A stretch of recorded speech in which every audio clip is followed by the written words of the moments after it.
കേരളത്തിൽ രാവിലെ എത്തും, ബൈക്ക് മോഷ്ടിക്കും, തുടർന്ന് പറന്നു നടന്ന് സ്ത്രീകളുടെ മാലകൾ മോഷ്ടിക്കും. മാക്സിമം മാലകൾ മോഷ്ടിച്ച ശേഷം വൈകിട്ടോടെ ട്രെയിനിൽ തിരിച്ചു പോകും. ഒരു ദിവസം തന്നെ 5 മാല മോഷണങ്ങൾ നടത്തിയ അന്യസംസ്ഥാന യുവാക്കളെ പോലീസ് വളഞ്ഞിട്ട് പിടികൂടി. കൊച്ചിയിലാണ് സംഭവം. ഉത്തർപ്രദേശ് ഫത്തേപൂർ സ്വദേശി 34 വയസ്സുള്ള ആരിഫ്, ഡൽഹി ശാസ്ത്രി വിഹാർ സ്വദേശി 28 വയസ്സുള്ള ഫൈസൽ എന്നിവരാണ് പ്രതികൾ. ഇരുവരും ജയിലിൽ വെച്ചാണ് കൂട്ടുകാരായതും ഒന്നിച്ച് മോഷണത്തിനിറങ്ങിയതും. ഡൽഹിയിൽ നിന്നും ആലുവ റെയിൽവേ സ്റ്റേഷനിൽ വന്നിറങ്ങിയ പ്രതികൾ പാർക്ക് ചെയ്തിരുന്ന ബൈക്ക് മോഷ്ടിച്ച് കമ്പനിപ്പടിയിലെത്തി.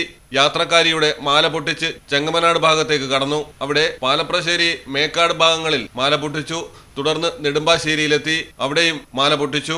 തുടരെ മാല മോഷണങ്ങൾ നടന്നതോടെ ജില്ലാ പോലീസ് മേധാവി എം ഹേമലതയുടെ നേതൃത്വത്തിൽ പ്രത്യേക പോലീസ് രംഗത്തിറങ്ങി. CCTV ദൃശ്യങ്ങൾ പരിശോധിച്ച് നിരത്തുകൾ അടച്ച് പരിശോധന തുടങ്ങി. ഇടവഴികളും മറ്റും അന്വേഷണം ഊർജിതമാക്കി. ഒടുവിൽ ആലുവ ഭാഗത്തേക്ക് വന്ന മോഷ്ടാക്കളെ പിന്തുടർന്ന് തോട്ടയ്ക്കാട്ട് കരയിൽ വെച്ചാണ് വളഞ്ഞ് പിടികൂടാൻ ശ്രമിച്ചത്. ഇതിനിടയിൽ പ്രതികൾ രക്ഷപ്പെട്ടു. എന്നാൽ പോലീസ് പിന്നാലെ ചെന്ന് കീഴ്പ്പെടുത്തുകയായിരുന്നു. പ്രതികളുടെ ബാഗിൽ കുരുമുളക് സ്പ്രേ, സ്വർണം തൂക്കുന്ന ത്രാസ്, വാഹനങ്ങൾ മോഷ്ടിക്കാൻ ഉപയോഗിക്കുന്ന ഉപകരണങ്ങൾ എന്നിവ ഉണ്ടായിരുന്നു. പ്രതികൾ പൊട്ടിച്ച സ്വർണം കസ്റ്റഡിയിലെടുത്തിട്ടുണ്ട്. 2 ഇടങ്ങളിൽ നിന്ന് പൊട്ടിച്ചത് മുക്കുമണ്ടങ്ങളാണ്. ഡൽഹിയിൽ ഇവരുടെ പേരിൽ വധശ്രമം, മാല പൊട്ടിക്കൽ തുടങ്ങി നിരവധി കേസുകളുണ്ട്.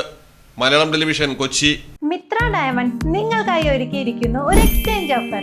നിങ്ങളുടെ കയ്യിലുള്ള പഴയ സ്വർണ്ണാഭരണങ്ങൾ മാറ്റി പുതിയ ഡയമണ്ട് ആഭരണങ്ങൾ വാങ്ങുമ്പോൾ നിങ്ങൾ തരുന്ന ആഭരണങ്ങൾക്ക് അന്നത്തെ വിലയേക്കാൾ പവന് 400 രൂപ കൂടുതൽ ലഭിക്കും. മാത്രമല്ല, ഞങ്ങളുടെ ഡയമണ്ടുകൾ മാറ്റി വാങ്ങുകയോ വിൽക്കുകയോ ചെയ്യുന്ന സമയത്ത് ഡയമണ്ടിന് നിങ്ങൾ വാങ്ങിയ വിലയിൽ ഒരു കുറവും കൂടാതെ തിരികെ നൽകും. മിത്ര ഡയമണ്ട്സ്, മാറുന്ന കാലത്തിന്റെ ആഭരണ സങ്കല്പങ്ങൾക്കൊപ്പം.